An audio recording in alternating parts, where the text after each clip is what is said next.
What about in Kandahar? What's the situation in terms of that campaign?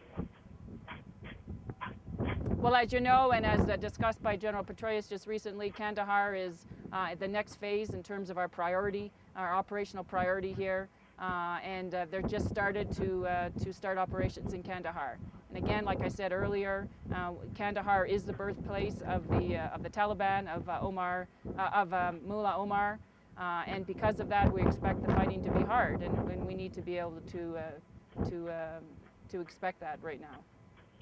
You had said that the coin strategy, in a sense, is still evolving. You're learning what works, what should be applied in different areas. Can you talk in a general sense about what the difference between the approach was in Marja versus what the plan is for Kandahar?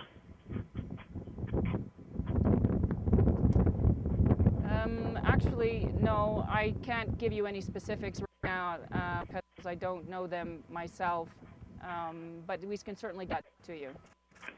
I guess I was just wondering, it seemed that in Kandahar there had been a thought at some time that there would be an initial burst of force, but then that plan seemed to shift. At what stage are things in Kandahar now? The security operations aren't, somebody referred to, they are not D-Day. They are not a huge offensive operation that you can actually see. What it is, it's a series of effects that on the ground that we're trying to take, whether they're kinetic or whether they're sort of offensive, going out and clearing areas physically, or ensuring that supply lines for the insurgents are cut off. There's a whole series of events that happen. It's not just one big defensive operation. So it takes time, and in so doing, what we're doing is we're protecting the civilians in the area, making sure that we're creating an environment that is secure but long-lasting and sustainable at the same time. What is your sense in terms of just once more going back to these elections? Can you just explain who's getting elected and what role they play in the government?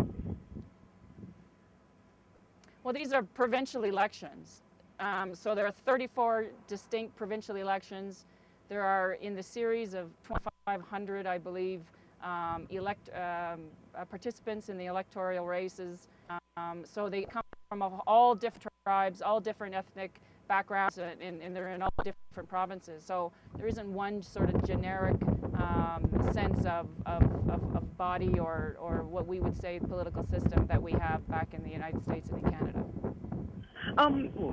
What about the candidates? Are there a lot of people that are competing for these positions, or is it, just a couple of candidates?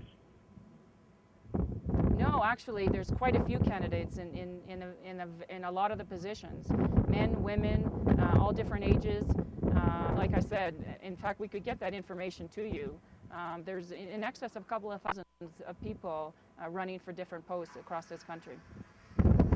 What about the situation for women in Afghanistan right now? What are the opportunities that exist for women, and in what sense are there are things available to men that are not available to women at this point in Afghanistan? I can tell you that certainly on the ANSF side, there's been some significant progress made in women in the Army and women in the police force. I had the distinct pleasure to meet one of the general officers for the police force, and she talks about the opportunities that women are getting now in security forces, and I think that's just a tremendous step forward. I've personally had opportunities to speak to some young women that are in universities, trying to getting education so that they can make this country better in the future. I think, generally speaking, that women's issues certainly is an issue in the country of Afghanistan, and it has been for a number of years. But we are seeing progress in a lot of different ways. I mean, to what degree is that an issue? I know these things are difficult to measure, but do you have a sense about where the Afghan population is in terms of women and in terms of opportunities for girls? I mean, this is a country, in 2001, women had very few rights, to say the least. Where have things gone in terms of how things have progressed for women? Well, I can tell you that as we're going through, obviously, we're more worried on the security side, so things need to be done in priority. I mean, that's what they'll say. But we are working closely with the government of Afghanistan on a number of issues. But Afghanistan is a variant country. Depending on what province or what district that you are in Afghanistan, women's rights are either far more liberal than other places.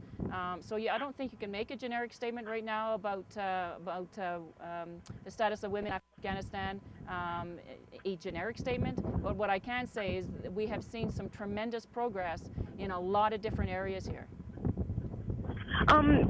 The United States, I think it's in December, is going to be conducting a review of the Afghan strategy. Next July, the United States, President Obama has said he's hoping to begin a drawdown of U.S.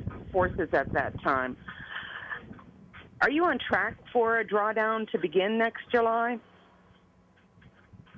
I think what you're talking about here is transition, and transition is the process by which we identify which parts of the country where the security situation is at a stance where the ANSF can provide the security in an independent manner, and where ISAF forces can be more in support, and less in terms of support, and there's a whole strategy involved around the transition.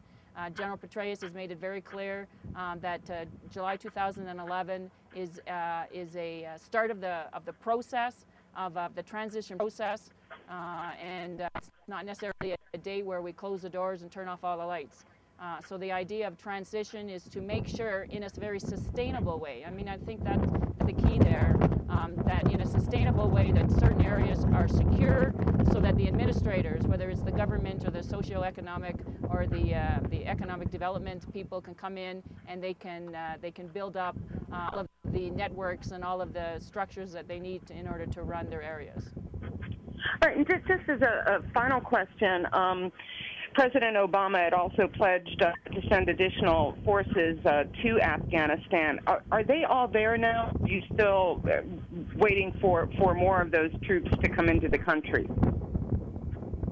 I believe the plus up is in excess of 90%, and that's sort of something I heard about last week. So we do have updates pretty weekly, but the latest I heard is it's pretty well close to the end. Okay, so in terms of how the strategy going forward in Afghanistan that incorporates those additional forces, and it's not just additional American forces, are you ready to fully implement that strategy now? We've been implementing the COIN strategy now for months. It's not been a condition so much. Well, it's been a condition of having the right number of resources on the ground for sure.